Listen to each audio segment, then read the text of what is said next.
Bait pengantar Injil. Kristus sudah taat bagi kita.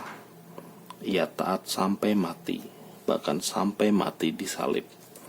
Itulah sebabnya Allah sangat meninggikan Dia dan menganugerahinya nama di atas segala nama.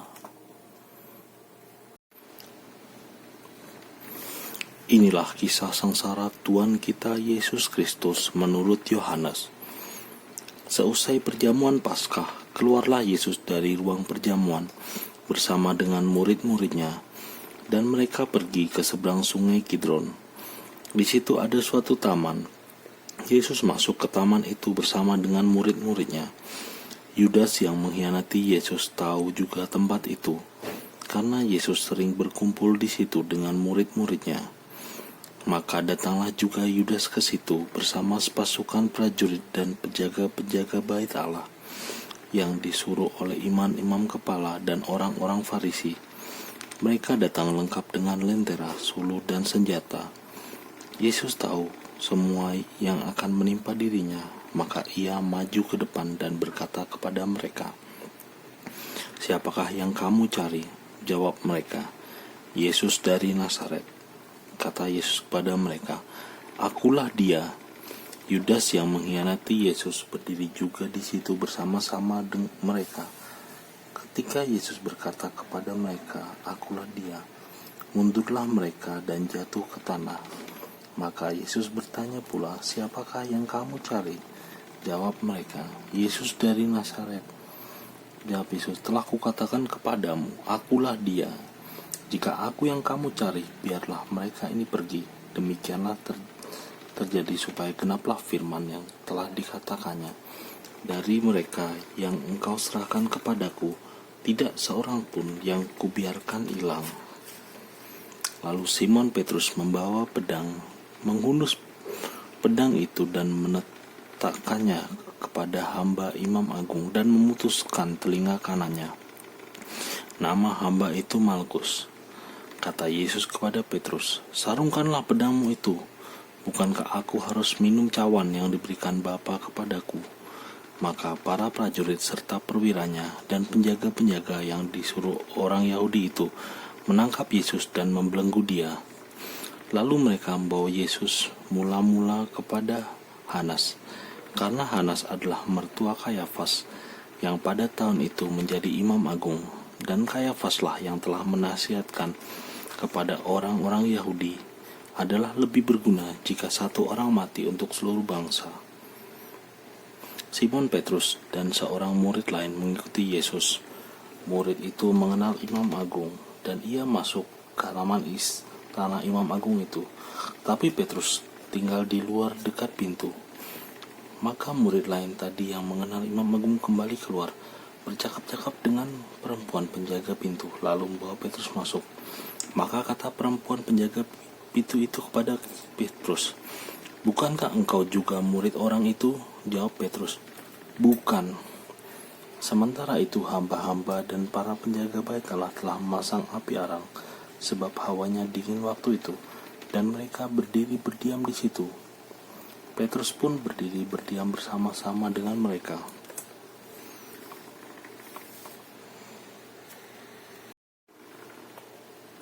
Maka mulailah imam agung menanya Yesus tentang para murid dan tentang ajarannya. Jawab Yesus kepadanya, "Aku berbicara terus terang kepada dunia. Aku selalu mengajar di rumah-rumah ibadat dan bait Allah, tempat semua orang Yahudi berkumpul. Aku tidak pernah berbicara sembunyi-sembunyi.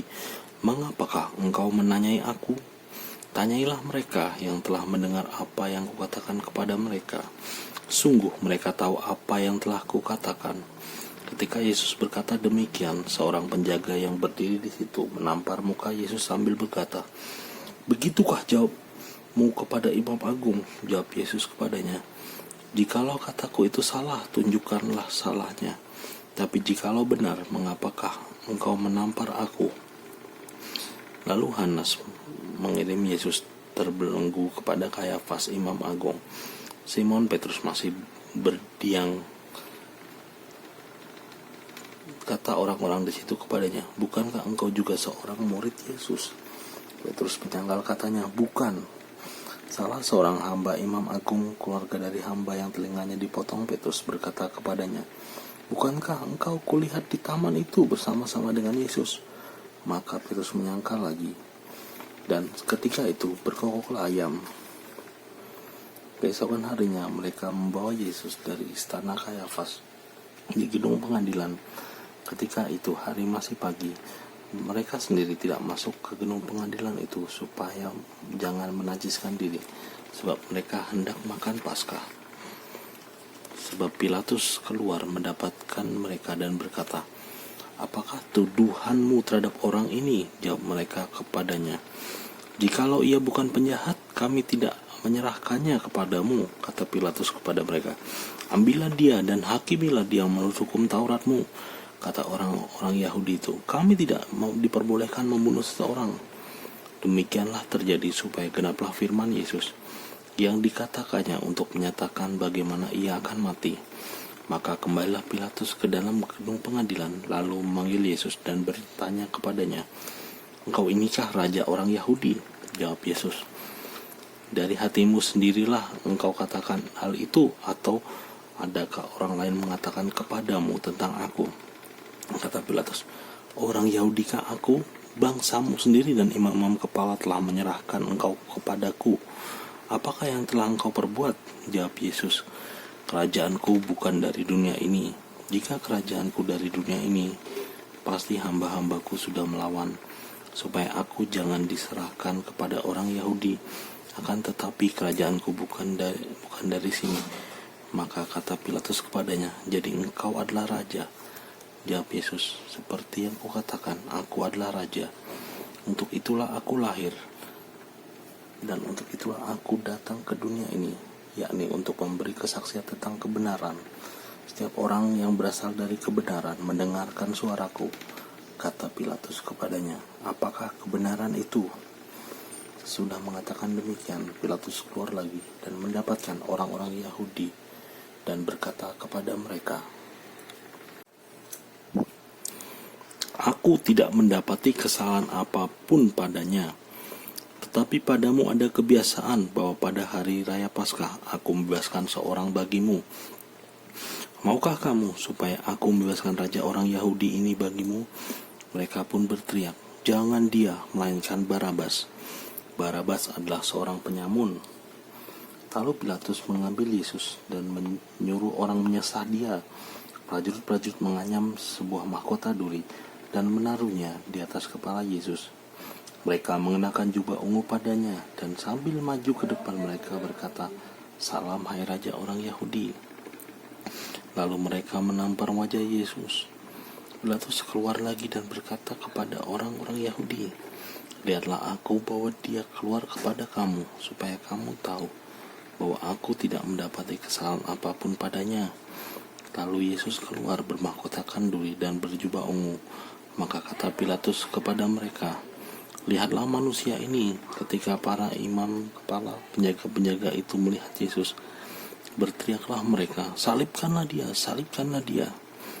Kata Pilatus kepada mereka, "Ambil saja sendiri dan salibkanlah dia, sebab aku tidak mendapati kesalahan apapun padanya." Jawab orang-orang Yahudi itu kepadanya, "Kami mempunyai hukum, dan menurut hukum itu ia harus mati, sebab ia menganggap dirinya sebagai anak Allah." Ketika Pilatus mendengar perkataan itu, bertambah takutlah ia, lalu ia masuk pula ke dalam gedung pengadilan dan berkata kepada Yesus, "Dari manakah asalmu?" Tapi Yesus tidak memberi jawab kepadanya. Maka kata Pilatus, "Tidakkah engkau mau berbicara dengan aku? Tidakkah engkau tahu bahwa aku berkuasa untuk membebaskan engkau dan berkuasa juga untuk menyalibkan engkau?" Yesus menjawab, "Engkau tidak mempunyai kuasa apapun terhadap aku, jikalau kuasa itu tidak diberikan dari atas. Sebab itu dia yang menyerahkan aku kepadamu lebih besar dosanya." Sejak itu Pilatus berusaha untuk membebaskan Yesus. Tetapi orang-orang Yahudi berteriak, "Jikalau engkau membebaskan dia, engkau bukanlah sahabat Kaisar."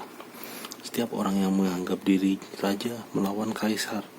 Ketika mendengar perkataan itu, Pilatus menyuruh Yesus keluar, lalu ia duduk di kursi pengadilan di tempat yang bernama Litostrotos, dalam bahasa Ibrani Gabata. Hari itu ialah hari persiapan Paskah, kira-kira jam 12. Kata Pilatus kepada orang-orang Yahudi ini, "Inilah rajamu."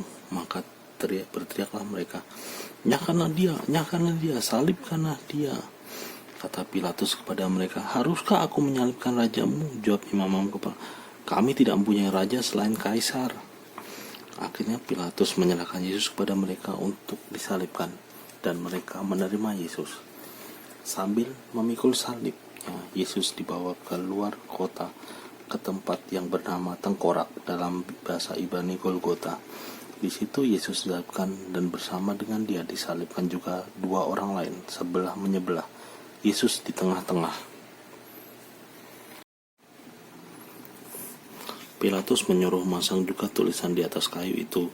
Bunyinya, "Yesus orang Nazaret, Raja orang Yahudi." Banyak orang Yahudi membaca tulisan itu, sebab tempat Yesus disalibkan itu letaknya dekat kota, dan kata-kata itu tertulis dalam bahasa Ibrani, Latin, dan Yunani.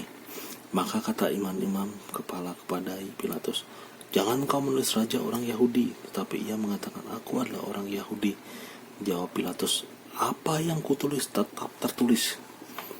Setelah prajurit-prajurit menyalibkan Yesus, mereka mau mengambil pakaian Yesus, lalu membaginya menjadi 4 bagian. Masing-masing prajurit satu bagian. Jubah Yesus pun mereka ambil, tapi jubah itu tidak berjahit dari atas sampai ke bawah, merupakan satu tenunan utuh. Karena itu mereka berkata seorang kepada yang lain, "Janganlah kita membagi jubah ini menjadi berapa potong, tetapi baiklah kita membuang undi untuk menentukan siapa yang mendapatkannya." Demikianlah terjadi supaya genaplah yang ada tertulis dalam kitab suci. Mereka membagi-bagi pakaianku di antara mereka dan membuang undi atas jubahku. Hal itu telah dilakukan oleh prajurit-prajurit itu. Di dekat salib Yesus berdirilah ibu Yesus dan saudara ibunya, Maria, istri Klopas, dan Maria Magdalena. Ketika Yesus melihat ibunya dan murid yang ia kasihi di sampingnya, berkatalah ia kepada ibunya, "Ibu, inilah anakmu." Dan kemudian katanya kepada murid itu, "Inilah ibumu." Dan sejak saat itu, murid itu menerima Maria di dalam rumahnya. Sesudah itu, karena Yesus tahu bahwa segala sesuatu telah selesai, berkatalah ia, supaya genaplah yang ada tertulis dalam kitab suci, "Aku haus." Di situ ada suatu buli-buli penuh anggur asam.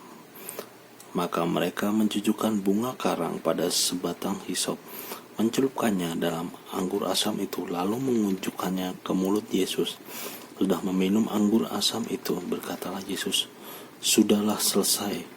Lalu Yesus menundukkan kepala dan menyerahkan nyawanya. Karena hari itu adalah hari persiapan Paskah, dan supaya pada hari Sabat mayat itu tidak tinggal tergantung pada kayu salib, sebab Sabat itu adalah hari yang besar, maka datanglah orang-orang Yahudi kepada Pilatus dan meminta kepadanya supaya kaki-kaki orang itu dipatahkan dan mayat-mayatnya diturunkan. Maka datanglah prajurit-prajurit lalu mematahkan kaki orang yang pertama dan kaki orang yang lain yang disalibkan bersama-samanya dengan Yesus. Tapi ketika mereka sampai kepada Yesus dan melihat bahwa ia telah mati, mereka tidak mematahkan kakinya. Tetapi seorang dari antara prajurit itu menikam lambung Yesus dengan tombak, dan segera mengalir darah serta air keluar. Dan orang yang melihat hal itu, yang memberi kesaksian ini, benarlah kesaksiannya, dan ia tahu bahwa ia mengatakan kebenarannya, supaya kamu juga percaya. Sebab hal itu terjadi supaya genaplah yang tertulis dalam kitab suci, "Tidak ada tulangnya yang dipatahkan." Dan nas lain yang mengatakan, mereka akan memandang dia yang telah mereka tikam. Sesudah itu Yusuf dari Arimatea. Yusuf ini adalah seorang murid Yesus, tetapi sembunyi-sembunyi karena takut kepada orang-orang Yahudi, meminta kepada Pilatus supaya dia diperbolehkan menurunkan jenazah Yesus. Pilatus meneruskan permintaan Yusuf. Maka datanglah Yusuf dan menurunkan jenazah Yesus. Juga Nikodemus datang di situ. Dialah yang dulu datang malam-malam kepada Yesus. Ia membawa campuran minyak mur dengan minyak gaharu. kira-kira 50 kati beratnya. Mereka mengambil jenazah Yesus dan mengapaninya dengan kain lenan dan membubuhinya dengan rempah-rempah menurut adat pemakaman orang Yahudi. Jadi tempat Yesus disalibkan ada suatu taman, dan dalam taman itu ada suatu kubur baru yang di dalamnya belum pernah dimakamkan seseorang, karena hari itu hari persiapan Paskah orang Yahudi, sedang kubur itu tidak jauh letaknya. Maka mereka membaringkan jenazah Yesus di situ. Demikianlah sabda Tuhan. Terpujilah Kristus.